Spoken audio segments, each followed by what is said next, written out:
Hello guys, welcome back to again अनस की story. आज फिर हम एक नई कहानी लेकर आपके सामने उपस्थित हैं। दोस्तों, वीडियो स्टार्ट करने से पहले मैं आपसे एक बात कहना चाहता हूँ। अगर ये वीडियो आप तक पहुँच गई है तो प्लीज़ आप चैनल को सब्सक्राइब करें और मुझे अपना छोटा भाई समझकर सपोर्ट करें, क्योंकि आपके सब्सक्राइब करने से हमें मोटिवेशन मिलता है और वीडियो बनाने में भी अच्छा लगता है। तो प्लीज़ आप लोग मुझे सपोर्ट करें। तो चलिए शुरू करते हैं आज की कहानी, वसीयत हॉरर स्टोरी। यह स्टोरी एक छोटे से गांव चंदनपुर की है, जहां चारों ओर गहरी जंगलों की घेराबंदी और एक खौफनाक हवेली का डर हर किसी के दिल में बसा हुआ था। यह हवेली मृत्यु निवास के नाम से जानी जाती थी। यहाँ कई पीढ़ियों से कोई नहीं गया था। गांव वालों का मानना था कि इस हवेली में एक प्रेतनी की आत्मा भटकती है, जो अपने परिवार की मौत का बदला लेने के लिए हर जिंदा इंसान से नफरत करती है। हवेली के मालिक राजा हरिनाथ अपने समय में बहुत ही क्रूर और लालची था। उसने अपनी पूरी संपत्ति हड़पने के लिए अपने ही परिवार की हत्या कर दी थी, लेकिन उसकी इस करतूत का बदला प्रकृति ने लिया और उसकी अचानक मौत हो गई। राजा की मौत के बाद हवेली में कई अजीब घटनाएं होने लगी। कोई भी व्यक्ति जो उस हवेली में जाता, वह कभी वापस नहीं लौटता था। धीरे धीरे यह जगह वीरान हो गई और यह विश्वास बन गया कि वह किसी प्रेतनी का वास है। गांव में एक लड़का अर्जुन इस डर को चुनौती देने का फैसला करता है। उसे विश्वास नहीं था कि आत्माएं सच में होती हैं। उसने अपने दोस्तों के साथ उस हवेली में जाने का फैसला किया।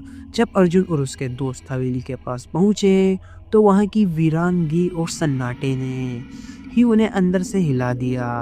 हवेली के अंदर घुसते ही दरवाजे अपने आप बंद हो गए और चारों ओर अंधेरा छा गया। अंदर का माहौल बेहद अजीब था। दीवारों पर खून के धब्बे, छत से झूलते जाले और हवा में अजीब सी गंध थी जो उन्हें डरा रही थी। अचानक एक औरत की चीख की सुनाई दी और अर्जुन के दोस्तों ने पीछे मुड़कर देखा। वह कोई नहीं था, लेकिन दरवाजे के पीछे से किसी की छाया जरूर दिख रही थी। जैसे जैसे वे आगे बढ़े, उन्हें लगा कि कोई उनका पीछा कर रहा है। अर्जुन ने हिम्मत दिखाते हुए आगे बढ़ने की कोशिश की, लेकिन तभी एक कमरे का दरवाजा अपने आप खुल गया। कमरे के अंदर एक टूटा हुआ आईना था, जिसमें अर्जुन ने एक सफेद साड़ी पहने औरत को देखा। उसकी आंखों में खून टपक रहा था और उस औरत का चेहरा जला हुआ था।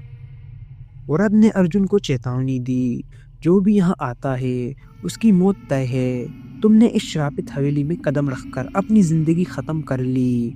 उसके बाद अर्जुन और उसके दोस्त हवेली से बाहर भागने की कोशिश करने लगे, लेकिन हवेली का दरवाजा और खिड़कियां बंद हो चुके थे। एक एक करके अर्जुन के दोस्तों को गायब होते देखा गया। चीखें गूंजती रही, लेकिन कोई मदद की नहीं मिली। अंत में अर्जुन अकेला बचा। वह एक कमरे में छिपने की कोशिश करता है, लेकिन वह औरत फिर से प्रकट हो जाती है। औरत ने अर्जुन को बताया कि वह उसकी आत्मा को हमेशा के लिए इस हवेली में कैद कर लेगी। अर्जुन ने माफ़ी मांगी, लेकिन उसे बचने का कोई रास्ता नहीं मिला। कुछ ही देर में अर्जुन की दर्दनाक चीखें हवेली के दरवाजे दीवारों में गूंज गईं। आज भी चंदनपुर के लोग उस हवेली से दूर रहते हैं। कहते हैं कि वहां से अब भी अर्जुन और उसके दोस्तों की चीखें सुनाई देती हैं। हवेली अब भी वीरान पड़ी है और जो भी वहां जाता है वह वापस लौटकर नहीं आता। यह स्टोरी यह संदेश देती है कि कुछ रहस्यों को छेड़ना मौत को बुलाने जैसा होता है। यह कहानी केवल मनोरंजन के लिए है। इसका उद्देश्य किसी भी धार्मिक या सांस्कृतिक भावनाओं को ठेस पहुंचाना नहीं है। अंत मैं मिलता हूँ आपको नेक्स्ट वीडियो में किसी नए टॉपिक के साथ। तब तक love you so much NS की जनता।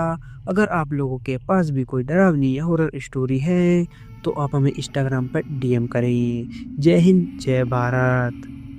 अगर आपको वीडियो अच्छी लगी हो तो प्लीज़ वीडियो को लाइक करें और चैनल को भी सब्सक्राइब करके बेल नोटिफिकेशन को ऑल पर प्रेस कर दें।